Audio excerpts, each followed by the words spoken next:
morning. I'm Jay Richardson from Grace School of Theology. We're excited that you have joined us today as our church partners. And, just so you, as a reminder, this morning is really for your benefit. Hopefully we are serving you in a way that benefits you guys for becoming better and more effective ministers of the gospel and able to take more kingdom ground. Just excited to be here with you and to serve you in that way. Today's topic is emotional intelligence. And so as we talk about this is kind of a buzzword. It's been a bit of a buzzword thing that's been out there for a while. But if you have questions along the way, we want you to know that you have freedom to put those in the chat. And our helper Avery is going to help us out with monitoring that and giving us those questions. But as a special guest today with us, we have Jared Hamilton. So I want to tell you a little bit about Jared. He's the Chief People Officer at Calvetti Ferguson, a Houston-based accounting firm. He's an executive board certified coach and a certified emotional intelligence coach. He's more than a person, like I said the last time, holding both a BA and a master's degree. He's been successful as a former college baseball coach, and he's been a proven executive in corporate America as well. He has a passion for helping teams and people grow in their emotional intelligence. He's also the founder of Hamilton Executive Coaching, which we will talk more about that at the end for more resources for you and your church staff. He and his wife, Whitney, and their 4 children live in Cypress, Texas. And so with that, Jared, thanks for being here. Appreciate it. Yeah, my pleasure. Let's just kick it off with, help our audience understand what is emotional intelligence. Well, first of all, thanks for just the privilege of me being here. This is amazing, and I love what you guys are doing, just developing folks, just growing folks, and giving them something to hold on to. So, secondly, you look fantastic. Thanks, Jared. I appreciate that. I'm admiring your socks, too, by the way. Brought Randy Macho Man Savage there. Well, I know we traded some texts about what to wear this morning, and I know you did a quick change, so I appreciate. I did. I was a little more casual than you, but not to be outdone, I had to throw on the coat. I appreciate your flexibility this morning, which we'll get to that in a bit. Yes, we will. So emotional intelligence, you said it was like a buzzword, cliche, what have you. So I don't like to lecture a lot. I like to just listen and ask questions. And I already asked Miss Avery, if she'd be willing to do this. But if you guys are at somewhere where you can type in something, I'd like to know, when you hear the word emotional intelligence, what is the first thing you think of? Like what comes up? What comes into your mind? That would help.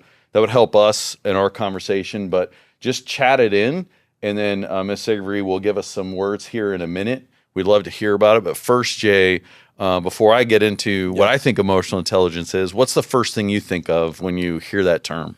Yeah. So I think for me, it's self-awareness. It's self-awareness and being able to read the room and how those things all fit together is probably the easiest, simplest way that I think of it. Excellent. Yeah, you're spot on. Right? Is there anything coming in? Not yet. Not yet. Come on, folks, you can get in there. Yeah. So that's is there when you say self-awareness, what does that mean? I think understanding the emotions and thoughts that are going on, the narrative I'm telling myself in the back of my head as I'm engaging with people or certain circumstances, understanding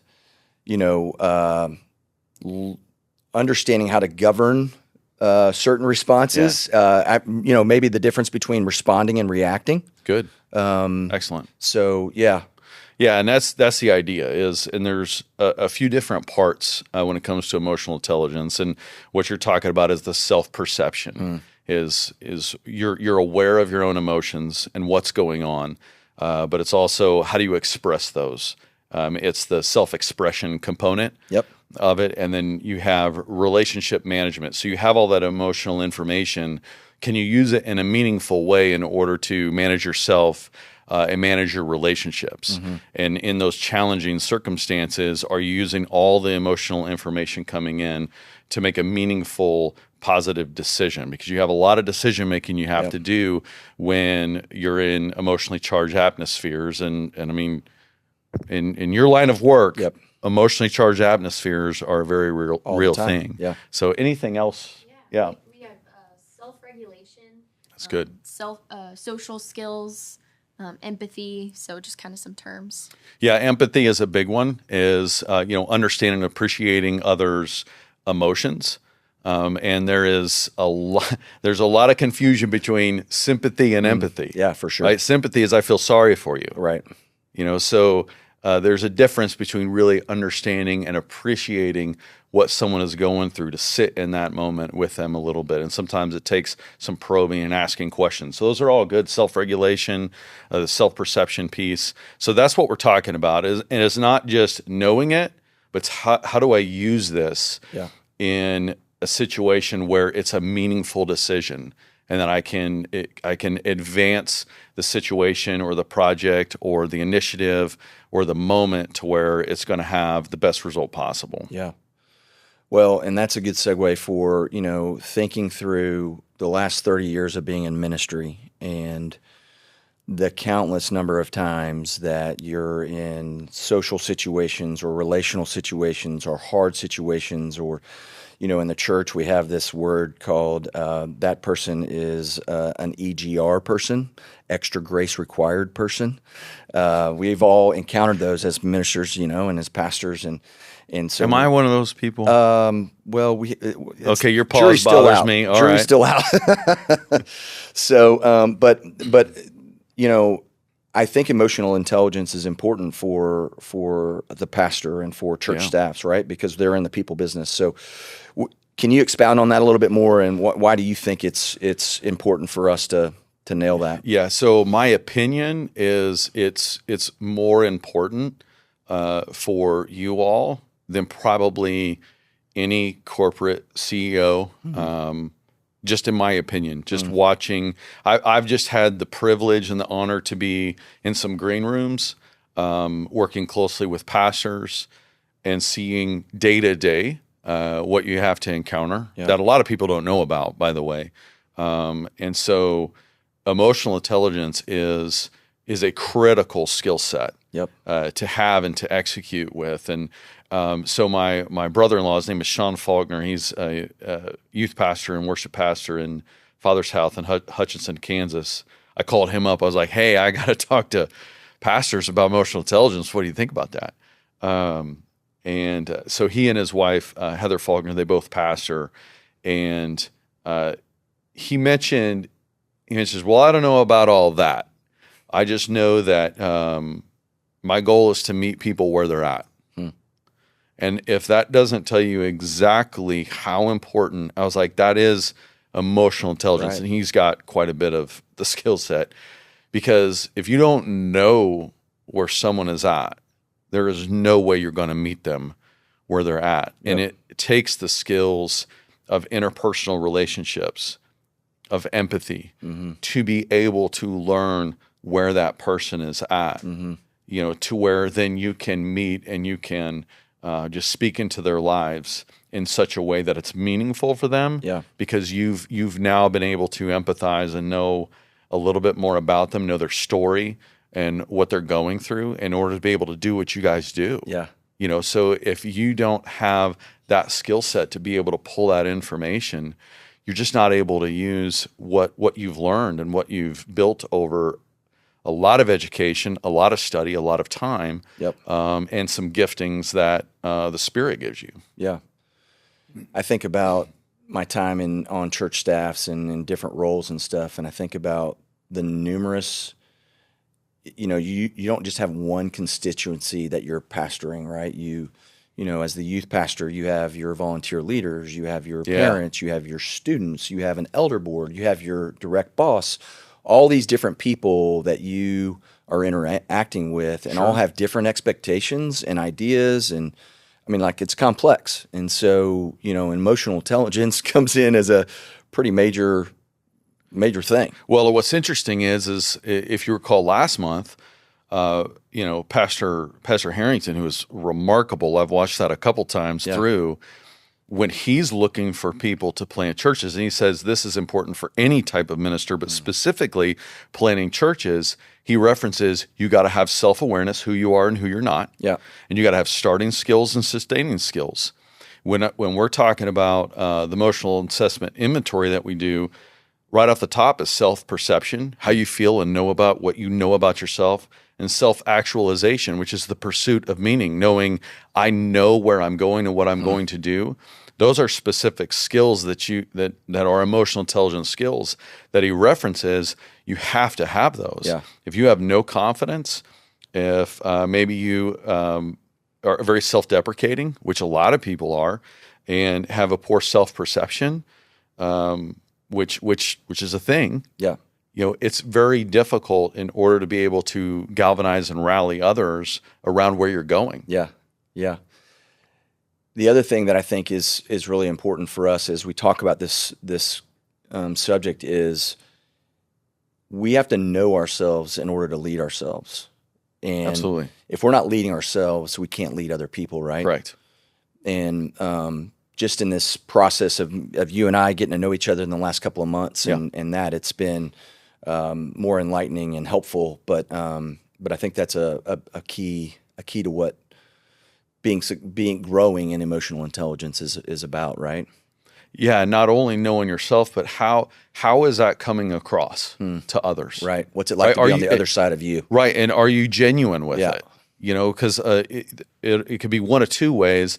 A lot of people think that, well, that person is just, it's just always very aggressive, or you always know where they're, they're a roller coaster, which I'm not saying that's a good thing either. But if you're packing it in and not being genuine with what's going on in your world, you're just as disingenuous. It just doesn't come off as hard. Yeah. Right. But there's a part of us that want to hold back when we're going through some tough times, or we're frustrated, or we're confused that, well, that's not something I want to be honest and open about. Yeah. Well, that's not healthy emotional expression either. Yep. It's being genuine with you and being vulnerable with where you're at emotionally is going to allow people in, Yep. and people to understand you and people to follow you a little more. We're like, hey, that's an authentic leader there, because they're not over the top, they're not over aggressive, Yep. but they're genuine. Yep. And that matters. And that's, again, another skill set in emotional intelligence. It's not nature, right? It's a lot of us there's some of us that are introverted. I'm terribly introverted myself. No, just kidding. But there's some that are going to have a hard time with that. So it is a skill you have to practice. Yeah. And that's emotional intelligence as a skill. It's not like IQ. IQ is something that you're not going to change. Okay. It's set. Okay. Emotional intelligence, the genesis of it was that in the 90s, actually a little bit earlier in the 80s, in 1995, Daniel Goleman wrote a book called Emotional Intelligence, which started this momentum. They wanted to figure out, hey, how come all these people with lower IQs are so successful? What's the difference? And how come there's so many people with super high IQs that fail? That doesn't make sense. Right. It's the emotional intelligence component that comes into play, and that's where it began to have some momentum. Yeah. So it's kind of our responsibility to find out what it is inside of us, how do I express it, and how do I use it in a meaningful way. Yeah. All right. So jumping in, before we kind of jump in a little bit further, there's a biblical basis for this, right? Like, it's all over. It's all awesome. right. So it's all over. Like, let's bring it back to, biblically, talk to me about that. So I read with a little bit of a biased viewpoint, right? Because I love this stuff. Yeah. And we were talking earlier, right, about Jesus being an unfair comparison, because he is off the charts. We had you go through an emotional intelligence assessment, and the scales go up to 130, and 100 being midline. Like, most people have this particular amount of emotional intelligence. And we know Jesus was way up. I mean, he knew what we were thinking, right?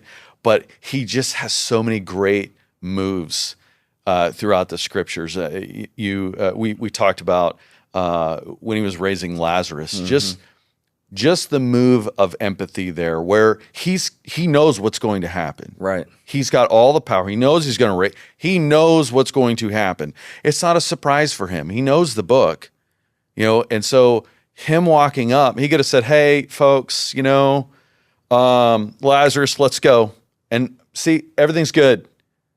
He doesn't do that. Right. I mean, I had a friend of mine say, "Hey, that's where the shortest verse in the Bible is. It's 2 words. Jesus two words. wept. Jesus wept, right? So he wept. Like, wait a minute. How come? Because he knew the outcome, right? And Yeah, I so mean, why would How yeah, come? Super strange. What was that? Mhm. What was that about? Like, they're missing a sentence there. Maybe it shouldn't be the shortest sentence in the Bible. Jesus wept because why? I want to know why. Mm-hmm. Right? But there was empathy there. Right. I mean, he is empathizing with the people that have gone through mourning for 4 days. And I mean, he feels where they're at. And he is able to relate to them, appreciate and understand their emotions. I heard someone else say that he was moved at what Martha did in terms of, expressing the faith in who he was. Either way, there he was showing us, even when we know the outcome, even when we're so confident in where we're at, we can stop for a minute and really appreciate what people are doing and what they're going through. Yeah. And being able to emote with them is a great move. But like I said, Jesus is tough. I'm a Nehemiah guy, favorite book. It is the greatest leadership book. That's a whole nother podcast or whatever. But in chapter 2 of Nehemiah, if you remember, he gets the news about the wall being crushed. Right. He gets that in the month of Kislev, which is November, December, correct? Mm-hmm. Right. Then he prays at the end of the chapter, because he's distraught. Right. He is distraught. This is his homeland. It's not okay. Not okay. And at the end of chapter 1, he prays, "Give me favor, in the presence of this man, King Artaxerxes." Right. So give me favor. Right. So chapter 2 is the month of Nisan, right? Yep. If I'm pronouncing it correctly. Well, you know how many months later that is? That's 4 months later, give or take, 3 or 4. Well, all of us, we'd go into the next day to our boss with all of the weight of the world on our shoulders, like, you won't believe what happened. I don't know if I'm going to be, I need to work from home for the next 4 days. Or that's like in emotional intelligence, we call that impulse control. He was able to say, you know what? I'm going to pray. I'm going to give this over. At the right time, God's going to have him and me prepared for the moment. I'm going to wait this out. Yeah. What a move, man. What a move. He had all the emotions in the world, and he was able to manage through them and wait for the proper time. And at the proper time, he's prepared. He's done a lot of planning, right? And he's prepared to be exactly what he needed to be in the moment. I was like, man, that's EQ. Yep. That's EQ on steroids there. Yeah, especially in our culture where speed is like the currency. Oh, yeah. Right? And, we are just, if we pull up our Google calendars, they're flooded with appointments, and it's one thing to the next. Yes. And we're just, at least I am. I'm charged. What's the next thing? What's the next thing? What's the next thing? And rarely do I stop long enough to reflect. And, it may be 8, 12 hours later before I ever even go, oh, man, I missed the mark on that conversation. Yeah. Absolutely. And so it is that's a powerful story about Nehemiah and what he did there. That's calculated, right? Well, yeah. And we live in a culture, well, if it's important to me, then it has to be important to you. Yeah, right. If it's important to me and it's my priority, then it should be your priority. Yeah. Whereas he knew he needed the time and space. And so, just sitting there and reflecting on that and allowing, God to move, to know when to open the door and ask the king for the moment. And it was the right moment of emotional expression where the king's like, hey, you're sad. What's up? And he's worried because you're not supposed to be sad.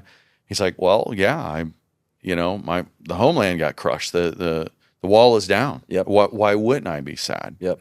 And then, well, what do you need from me, Nehemiah? And then he's got it ready. He's ready. He's got it ready. Yep.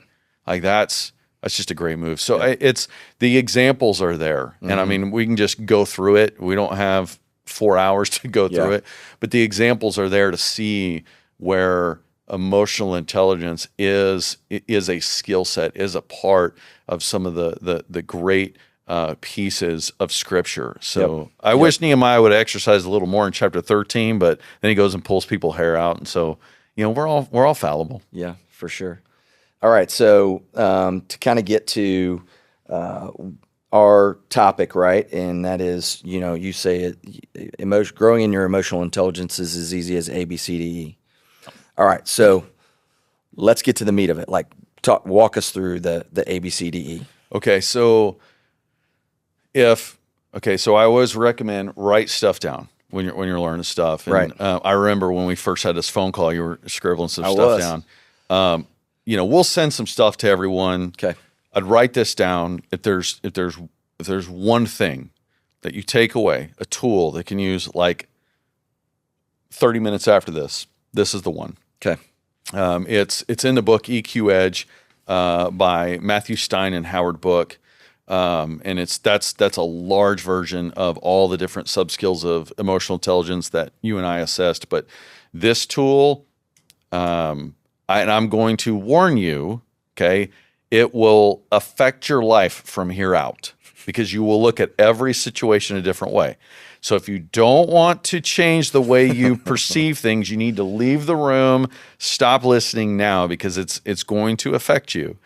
But let's talk about it. A, B, C, D, E. And this is what it means, right? So A is an activating event. Okay? Something happens. And it's agnostic. It's something happens. Right. There's an event that occurs. Okay? It's called the activating event, A. All right? And I'm going to use one that happened to me yesterday. Okay. For us to walk through it. Okay. Okay? And by the way, this doesn't happen. I mean, we'll talk about it for the next 10 minutes or so. Yep. But this happens in seconds in your mind. Right. So I live in Houston, which we're notorious for traffic. Right. Okay. Austin's getting there. You guys are moving on up. It's miserable. It's so miserable. you're it's not Houston, but it's That's close. why I stay up north. I don't go downtown. It's close. Okay. Well, you Northerners. All right. So we got an activating event. So I get on the bus yesterday. I take the Metro Park and Ride every once in a while. If I'm not, if I'm not like have to be home at a certain time. So I like to take the park and ride. I don't have to worry about rush hour. I actually do some of my quiet time. I'll do my devotional on the bus. It's fantastic. So I'm getting on the bus, and the way the park and ride, there's like some unwritten rules, social awareness rules about bus riding. Okay, you sit every other seat until there's enough people to where you got to sit by people. Okay. So, and there's 2 seats on each side, 5 in the back. So you sit in every other seat. So you don't sit by somebody unless that's just the rule. Yeah. You just know this. Yes. Okay. So, I've been doing this for some time. So I get on the bus. Well, all of the seats are pretty much taken in that regard, right? Except in the back, there's a row of 5, right? So then you're supposed to do every other seat. So there's supposed to be 3 people in the back, right? Well, I see that there's only 2 people in the back. That means that middle seat's going to be open. Fantastic, right? Because that's the best leg room too. So I start heading back there, and as I get back there, I noticed there was a lady that she wasn't sitting all the way to the window. She was sitting in like the 4th seat, which the middle seat is next to her. But usually it's like you're supposed to move on over. Like, well, not only is she sitting in that seat, she's got her bag in the middle seat and this like makeup bag contraption thing with a mirror in the seat next to the window. She's sitting in the 4th seat getting ready. Like do everything. Oh. Like it's, and so, but the social cues, I politely say, can I sit here? Which is going to make her move her bag. All right, that's the activating event. Okay. Got it? And to be clear, this is starting your day. This is starting the day. Starting the day, she is taking up 3 seats with her stuff and her. Okay. You can probably participate too. Avery, you can participate too if you want. What's my belief about this situation? It's an event. She's taking up 3 seats. What's my belief? Walk me through that. You probably can get there. It's all about her. Yeah. It's all about her. What else? Keep them coming. She's not aware of anyone around her. Yes. She's living in her own little bubble. Yes. She's the queen in the kingdom. Yes. Absolutely. So, yeah, and I'm like, oh, I'm using this tomorrow. I can't. Thank you, Lord. Thank you, Lord, that you delivered for me an activating event to talk about the ABCDEs, or social awareness, like social cues here. Yeah. Like nobody takes 3 seats. That's just not, it's not. Yeah. So that's the belief. Okay. So the consequences, so we got activating event, we got the belief, right? So we know what that is. We got, the lady taking up 3 seats. The belief is no social awareness. It's all about her. All the cliches, like she doesn't care about anybody else around there. Okay. So emotionally, what are the consequences now for me? What's going on emotionally for me? Oh, you're not in a good spot. What spot am I in? I know I'm asking you to guess, but yeah, you're frustrated. You're frustrated and annoyed, and like, basically, you probably want to look at her and go, "Are you serious right now?" Yeah, you do. You want to say that. So you have that. Those are the consequences, right? Just internally. Okay, it's like, by the way, I've got now 45 minutes of sitting by this person to go. Going, socially unaware people, unbelievable. Like you could use some coaching. That's yeah. So that's the consequences. That's the start of my day, right? Right. Remember, I do my prayer and devotion during this time. So you have it now. So you have, and I'm hoping you guys are following with me. Like as you're going, just the belief structure, and I tell you that story about this, and this is not made up. This happened. Like right. God delivered this. Right. I know He did. Because He's just like that. Okay, so here's the crux of this thing. This is the most important part. Is the D. Okay, the D is when you debate your belief systems. Your belief structure, what you believed, you have to debate it. You have to be, you have to think differently, a complete opposite, okay, about what you just believed. Okay, I mentioned Sean and Heather, brother-in-law and sister. They call it limiting belief systems, and I love this. It's the things that we'll initially go to that will drive a lot of the consequences of what we feel and also what we do. Because bear in mind, I left it there yesterday, and I was like, I am talking about this person tomorrow. Okay, about lack of social awareness. I actually stopped short of the D. I coached this stuff, and I still didn't do it right. The D is I debate the beliefs. The beliefs was she's socially unaware, all about herself, right? Let's debate that. Let's just you and me go, okay, what else could be the issue here?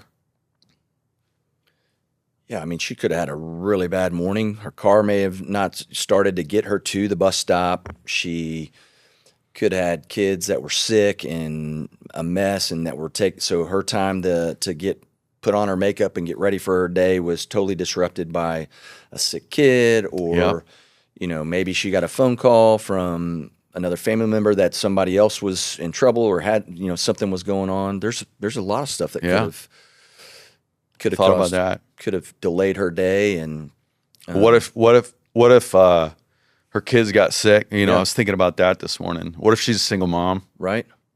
What if she's a single mom, kids got sick, and instead of putting her makeup on that morning, try to remedy the kid? And what if she's a single mom that doesn't have a job, that's on her 10th interview, that she's going to do everything she can to get that interview on time? Right. But she's got to take care of her kids, so she has to choose, like, do I go to the interview late, or do I get my kid ready and finish makeup on a bus just to get to the interview on time. Yeah.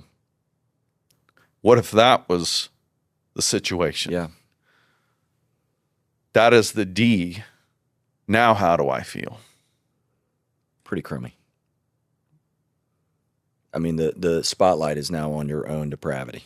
Yeah. What do I want to do now? If I would have done that in the moment, what do I want to do? You probably would choose a different seat. Maybe. Or maybe even have a lengthier conversation with her of, hey, is it okay for me to sit here, or would that be total disruption for you? I can sit somewhere else or whatever, but maybe. Yeah, man. Or maybe you just pick another seat, probably. Yeah. Just something. What if in that moment I can let the Spirit move a little bit? Yeah. And who knows, ask the right question, pray to like, what's a question? What's an exhortation I can give here? Like, yeah. What else could I have done? That is the effect. That's the E of debating. All of a sudden, I changed my whole outlook and my whole perspective on that event because I sat there and said, wait a minute. My initial belief is this dark area, and it's the consequences. And as I actually debated it for the first time on the way here, and I told you, I was like, I might get emotional because I was like, dang it, I missed that one. Yeah. But you can see just the flip, the 180 of I have no idea. I really don't have any idea what the situation was. Yep. I wish I had, but that's the effect of what we can do in those moments in order to change how we react and how we change our emotions to have an even-handed response in the scenario. You could do it in the airport when you've got, a flight that's canceled. You got to go up to the customer service line. Everyone wants to be angry at the person in customer service, even though they have no control over the airlines. Right. Right. But, having a different reaction and response of, what? My belief is I want to be angry at the airline, but the consequences are I'm going to be angry at this person. Yep. The debate is she has nothing to do with this. How do I respond and react to that person? Yep. Your effects are going to be so different and are going to be able to leverage your emotions in a way that, again, is more meaningful in that. And then I can potentially exercise some empathy for the person on the bus. Right. And say I'm sorry. Is it okay if I sit here? I mean, if you got to like finish getting ready, totally go with that. And how's everything going for you? How's the morning going for you? Yep. Yeah. I don't know, man. Yeah. I just let the Spirit move in those moments. For sure. I think about that, and we, as being on church staff teams and working with people and stuff, Grace believes the best. And I kind of feel like that's the D of, okay, instead of me going to the default negative bias that my sin nature wants to take me to, how can I believe the best in this person at this moment? Even when it's egregious, where like, are you serious right now? Yeah. Well, here's where I'm a baseball guy, right? Yeah. So here's where I throw you the curveball, right? And because I'm an optimist, Right. I've shared my EQ with that. I'm off the charts optimistic. Okay. Well, in those moments too, I've got to debate my own optimism every once in a while because I am going to lead on the side of this is the best thing ever. Yeah. So I could actually like disenfranchise myself from people because I am not pausing in the moment to debate. Is that well-founded optimism? Right. Is there something there where I just really love my idea and I think it's going to work? Do I have enough pause? Do I debate my own because what I tend to do, especially in my role, is I think something's so fantastic that let's get going. Yeah. Let's just move on. So I'll just railroad people that may have some concerns and may have a discerning spirit to go, wait a minute, Jared, have you thought about this? Like, have you thought about, other people in the room and what they've gone through? Yep. And just let that pause a little bit. So It just depends. Yeah. In scenarios where, you might be someone that just sees the silver lining in everything. Yeah. Well, there's a lot of people that don't see that, and then all of a sudden, like, you're not relatable to them. Yeah. You're not empathetic at all because you're just railroading everything with your,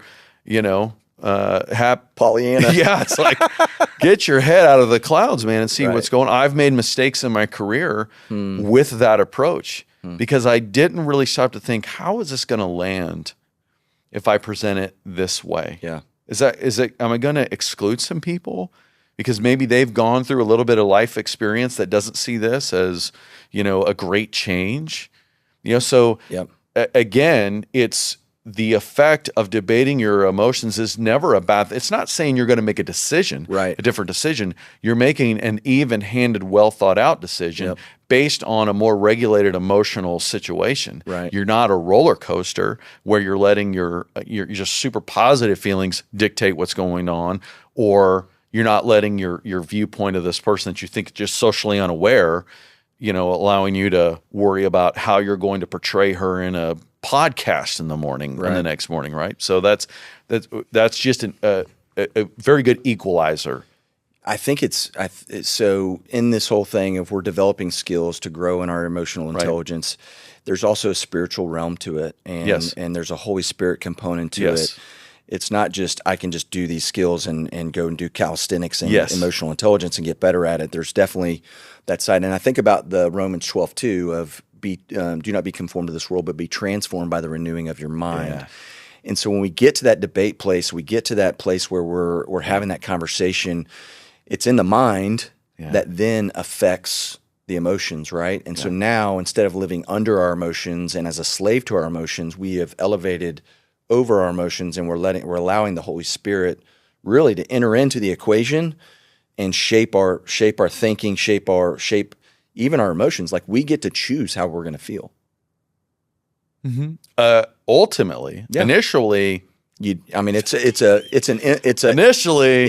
it's a reaction, right? But we have the ability to impact our emotions by what we're thinking. And so, all right. So before we jump in, because we need to jump into assessment, and you're going to do your surgery stuff on I am me and all not. that and whatever. that's a but, limiting belief. but before we do that, will you repeat the ABCDE real Yeah, you quick, bet. and then let's jump into assessment. Activating event. Okay. What happened?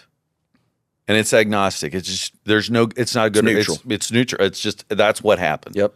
Activating event. Your belief about that event. Okay. Why did that event occur? What's going on? Your initial beliefs. narrative that's Yeah, going on yeah. in your head. Remember, okay, lady sitting in the 3 seats, me, socially unaware, all about herself, doesn't care about anybody, doesn't know the rules of the bus, right? Sees the consequences. I am put out. I am like unbelievable. Yep. Like, who do you think you are that you could take 3 seats? Right? That's the Yep. consequences. I am emotionally there. So it's actually going to dictate the decisions I make going forward if I don't debate those emotions. Right. Okay. D is now I got to debate those beliefs. Mm-hmm. What are the other options? You did a fantastic job just rattling those out, by the way. And I didn't even. Well, you didn't even know the situation. I just told you it's going to be new, and you did perfect at that. So how do we debate those? And then the effect is what? How does it affect me emotionally, and what does it do to my emotions now making decisions along the way? Here's something that's very real about this. I coached someone that I took them through those, yep. and I get done, and they're just pale faced. They're just like stopped, and I was like, "It was hitting you okay?" I mean, it was noticeable. I'm like, Right. and she said, "I am realizing I have made all my decisions with my relationships based on what happens after C. Mm. And I have lost relationships because of that. I have severed relationships because of that. And this is hitting me hard right now. I'm a coach. I'm not a counselor. So at that point, I'm like, I don't know what to do now. Other than like, okay, that's rear view mirror stuff. So you might want to, there's an EAP for that. And there's people you can talk to about relationship healing. But that was rough. Yeah. That people live making decisions based on their initial beliefs all the time. We do it. I did it yesterday. Yep. But there's a very real consequence to making decisions from those emotional consequences. Yep. It's good. All right. Assessment. What about it? So you know, in prep for this and just getting me more familiar with things, you had me fill out this assessment, Okay. an extensive assessment. And in the process, you know, I realized I got an F minus. You did not. You did great, man. Well, I definitely have a lot of, there were some things that were surprising in there for me. Yep. And even my wife was surprised at one or two of them. Yep. And, but today, the one that I was wanting to talk to you about was really flexibility, because Okay. I definitely know that that's a weakness in my life. And so let's jump in. Okay. Well, and tip of the cap to you for wanting to talk about it. And before we get into this one, this is EQI 2.0. So this is the most validated tool that's out there. Okay. But there's a lot of really good tools out there that are meaningful to where you can begin to do things on your own. The first one I read was Emotional Intelligence 2.0 by Bradbury. It's a $15 book, and it comes with an assessment. It breaks it down into 4 different areas, but it just gives you a good sense of where you're at, whether it's self-perception or relationship management, emotional awareness.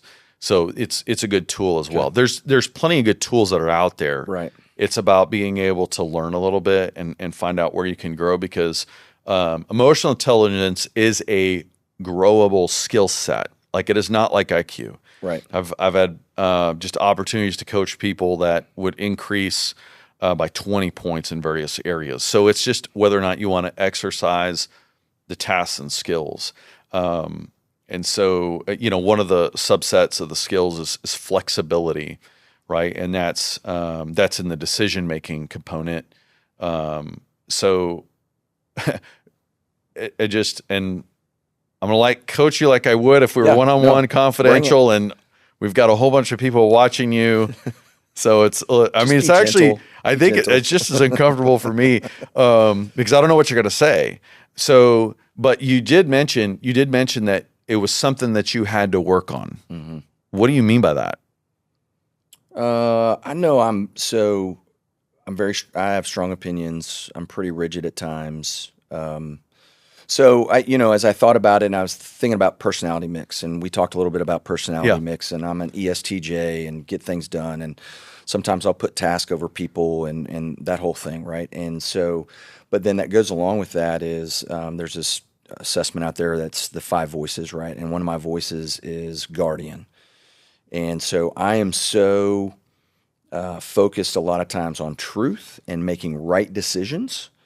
That I think that can be seen as inflexibility at times. Okay. And then I think also when I have a strong opinion about something, it's really hard for me to move off of that. I'm just a stubborn mule. So, Do you know when you have a strong opinion about something?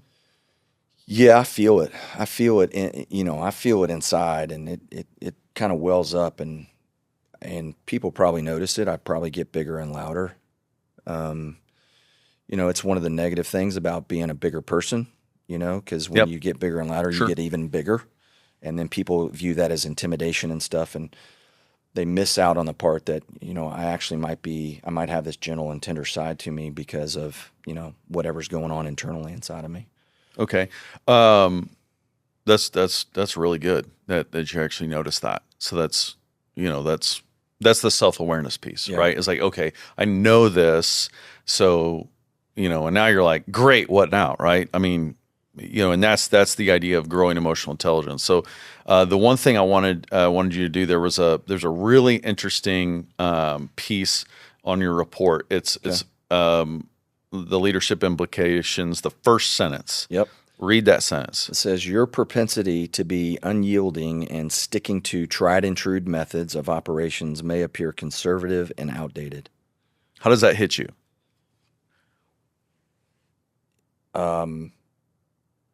Yeah, if it works, don't fix it. Don't change for the sake of change. Yeah. Right? Heck no. Okay. Heck no. I mean, we're getting results. Let's plow ahead. Okay. So do you have folks that work around you that are a little bit more like change catalysts, always wanting to try something new and bring? Yeah. Okay. For sure. Okay. Okay. So as you grate your teeth, I noticed that. Oh, I bit my lip. Either one. It usually means you're wanting to say something, but not. Okay, so let's play this out. Like I said, as a coach, I'm always looking to the windshield, not in the rear view. I don't want to know the life experiences they got. That's a counseling thing. But looking in the windshield, and this is where we would go. This would be take a lot longer, but I really want to get there because I think this is a great example. So in order to work on flexibility, you've actually got to bring more opportunities in order for you to potentially practice those. So if you're a leader, and you got a team, you got some like change catalysts, what are ways that you can actually encourage different ways of thinking and change? Well, when I'm in the room, I probably need to be quiet a lot more. Okay. And allow for freedom of flow and of conversation and idea exchange. So there's a default, not a good default, but there's a default in me that when I sense there's a change or a decision that's being made. So I like to think of things as like provisional, plan, promise. And I feel like if we've jumped from provisional all the way to promise too fast, then I'm going to respond with just a barrage of questions. Okay. And the person that's receiving that is going to feel probably attacked, and they're going to feel like, man, there's no movement here. So I don't know if that answers your question. So you're kind of the devil's advocate in the room. A lot of times. Okay. Or I want to make sure that you've really thought it out, and I have probably a presupposition that you probably haven't thought through all the implications. So I'm going to make sure that now you think through all the implications. Yeah. Do you have a good sense of, can you envision positive success of those changes? Yeah, it probably just takes me a little bit longer to get there. Okay. My process on that change, it takes a little bit longer. Is that something you can do within one of those types of meetings? Ask your question differently. Is it too much time where you wouldn't be able to do it in that meeting, or is it enough to where if you did sat in silence, you could actually begin to think through how does this become successful? No, I think it could definitely be done in the context of the meeting. It will require a ton of discipline on my part. Okay. But yeah. Okay. So if I'm coaching you, I would say, okay, here's what we're going to do. Like the next time that comes and you feel it. Yep. You feel it. The next time, what you're going to do instead of the barrage. Yep. Okay. We know what the barrage is. You're going to be like, oh, I'm going to exercise some discipline and work through how this can be successful. Like, and envision success with that change, because you're very good at discerning the barriers, right? So you're going to alter. That's good. You're going to alter your behavior to say, okay, here it is, because you feel it, right? Yep. And I'm trusting that. I'm trusting. Okay, here it is. Okay, I'm going to hold off. I'm going to hold off. Yep. And I mean, as a leader, I would tell my staff, hey, this is what I'm going to start doing. I am working on flexibility, gang. I'm going to work on it because I need to work on it, and they're going to love you for it. You're like, if I start the barrage, just, tell me to think about the success. Because you always have the right to go back to the discerning feature. Yep. But that's where you begin to build this muscle of pause, envision success, envision what it takes for that to be successful, because you will put so much thought power, critical thinking power into success and envisioning that. Yep. That's when you start to exercise that flexibility muscle. And then you'll probably start convincing yourself, actually, that may not be a bad idea the Right. way I just envisioned it successful. It's so ironic because just for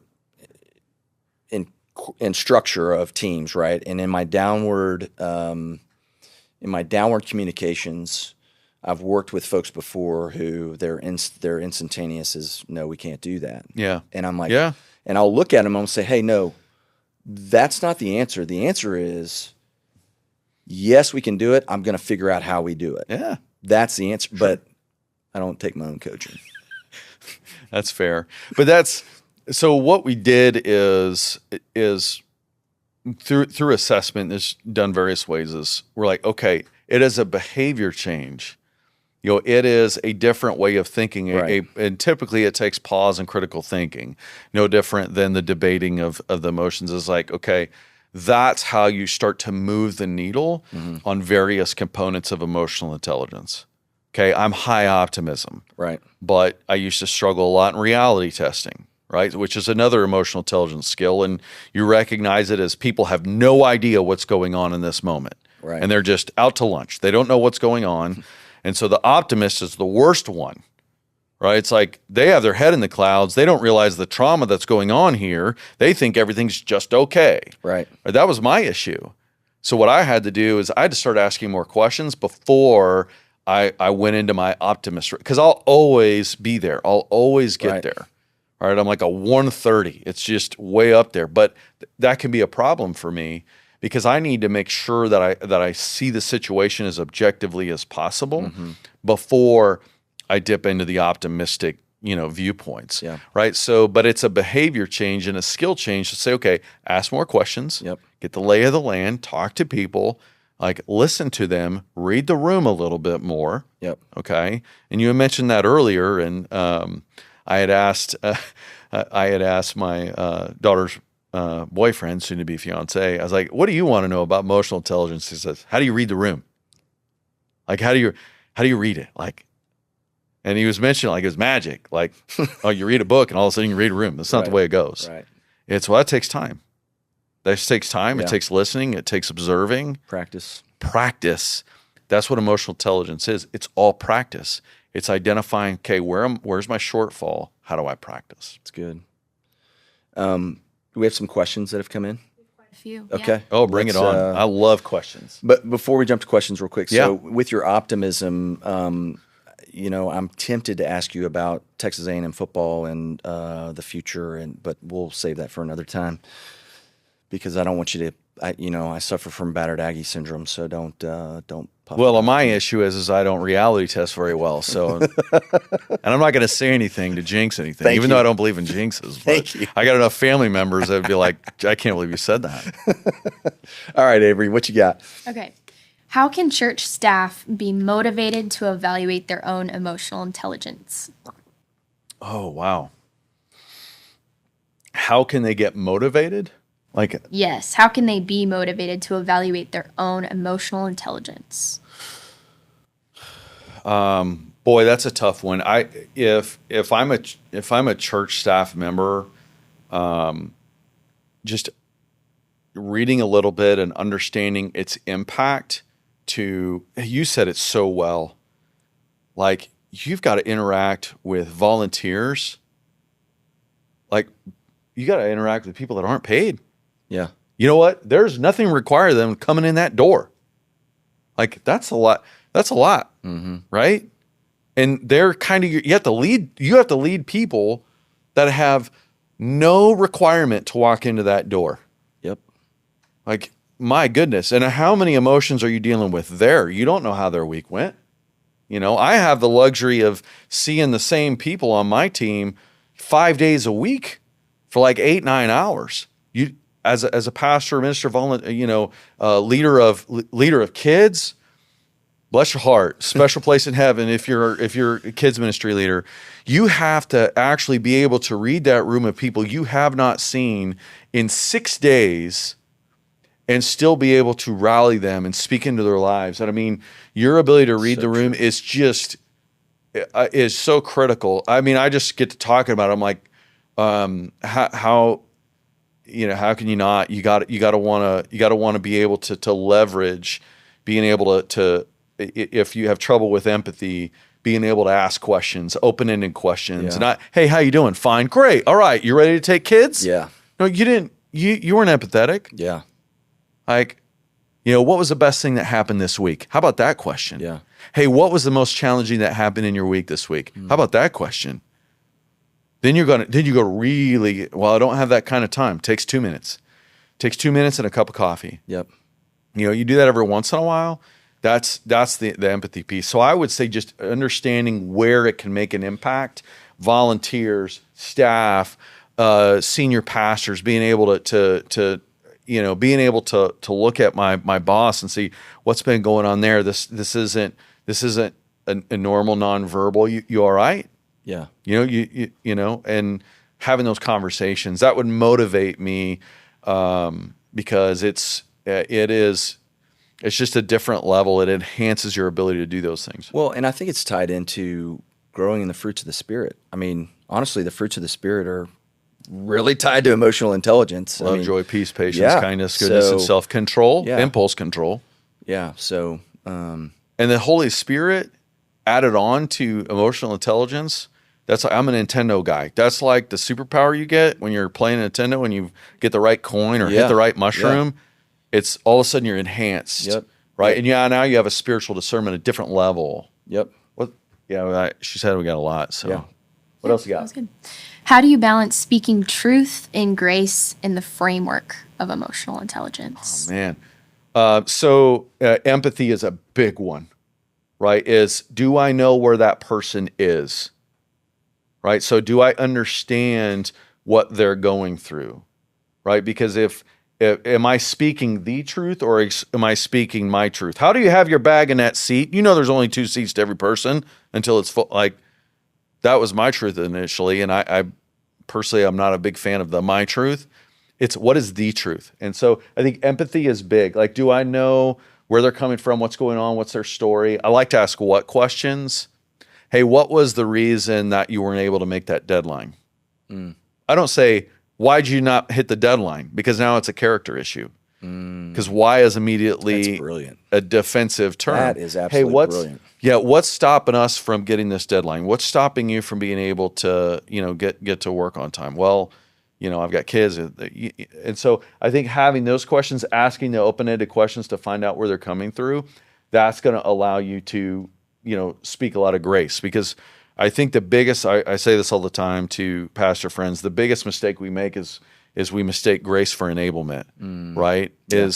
Jesus had all the grace in the world, but that dude was tough, man. Yeah. If you were going to follow that guy around, he's going to call you out pretty quickly, but he loved you. Yeah. He loved you. Yeah. But you know what? Put your sword away, Peter. You just wait. You just crossed the line, bro. So I think, but having that truth would say, okay, I understand that barrier. What can we do to make sure next time that you're on time? Because it's really important to me that you're on time. It's important to this team that you're on time. That's good. That's good. And that's kind of truth. And then you can take it a different level the next time. And that's, you bring in accountability, but also compassion and empathy. That's good. Okay, kind of piggybacking off of that, what does emotionally intelligent communication look like in a ministry setting where people often feel pressure to stay positive? Oh man, what a great question. That's also the enablement piece, right? Oh, I can't be real. I can't be real. That's false emotional expression. Right. And so here's what I like to do, especially when I'm frustrated with something. And this is just a me thing, is I'll just say something, hey Jay, I'm a little frustrated with something. I want to make sure that I explain this the right way. But I just want to talk to you about something that's frustrating to me. Yeah. That's going on. Yeah. And when I say that, I'm being genuine to you and you're like, oh, okay, Jared's frustrated. But I'm going to be honest with you versus I'm going to have some sort of artificial harmony. Right? I don't want that. Yeah. I want to be honest with you because I know you enough, Jay, because we've built a relationship and have empathy. You're like, I don't want to frustrate Jared.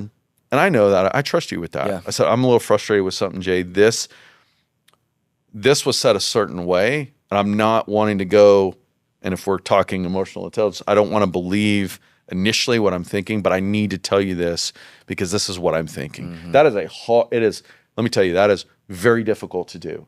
But if I'm genuine about what I want to talk to you about, it's going to help set up that conversation where that person isn't just blindsided. Yeah. But I can speak truth because I'm genuinely frustrated with that.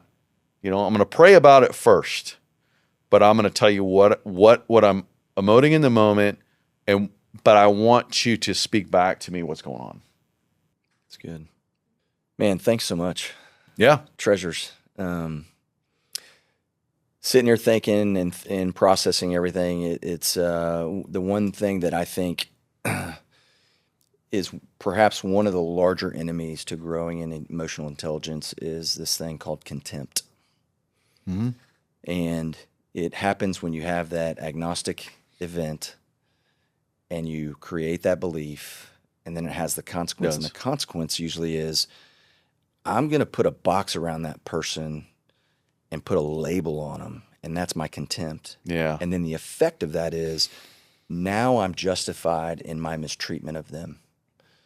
And, I think being able, and by the way, with people that are repeat offenders in our life, we build a case file against them because we're not dealing with it in the moment, and we're not reconciling and having honest and conversation of, so, man, I think about the Matthew 5 passage and the brother who's angry at another brother and he's guilty of murder and fool and raka, and it's that whole thing. It's that whole package of, you have contempt for this person, and now it's justifying. So you have to figure out how to view them as God views them, to break that cycle and to change that belief, to debate that belief, right? And man, this has been super helpful. And Jared, I'm pretty sure that our audience is going, okay, what's next?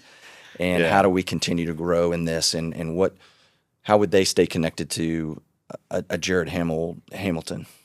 Yeah, absolutely. And if I didn't answer your question, just you could find me on LinkedIn, Jared Hamilton, BCC, which BCC is Board Certified Coach. I have a web page, Hamilton Executive Coaching, where all my services and whatnot are on there because I love working with teams and executives and not just on emotional intelligence, team building as well.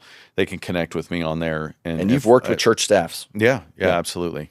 And we can you can connect with me on there and find out how we can stay in touch and build something together. I love making an impact. But I think I just think this medium, what y'all are doing is fantastic. And I think when it comes to just the emotional intelligence and growing, I gotta reflect back on Pastor John Harrington's statement that stuck with me. Yeah. He said, and this is EQ at its core, but it's EQ plus the Holy Spirit, is people need to see. And he said this at the end. He didn't prepare this. He said it immediately when you asked him a question. People need to sense the fragrance of the unseen realm on you. And when you can harness your emotions in such a way to where it's a meaningful response reaction, that's when the Holy Spirit can do its work, and those people can see and feel the fragrance of the unseen realm. It's perfect. So good. So good. Well, Jared, we will pass that information along to folks. I know you have a couple of resources too that you want us to send to folks. So we will be sending out a link from today, and just want to give you a preview for next month. So next month we'll have Dr. Kevin Lehman as our guest, and he's going to be discussing shepherding with us. That'll be on November 18th, same time, 10 a.m. And the title of the session is The Way of the Shepherd. So if you don't know Dr. Lehman, he's an internationally known psychologist, award-winning author, humorist, New York Times bestselling author, radio and TV personality and speaker. He's also known as the birth order guy, if you know about that. And then One of my all-time favorites that we use in all of our premarital counseling is the book Sheet Music. And so I'll let you figure that out on your own. But if you're not using that book with people that you're counseling in marriage, you should. And then in December, we'll have our very own Dr. Mark Haywood, the provost of Grace School of Theology, come and speak to us about leadership. So, hey, thanks so much for being here today. Hopefully this was beneficial to you. Hopefully it makes you a better pastor, better minister of the gospel. And we hope that you have a blessed week. Thanks so much.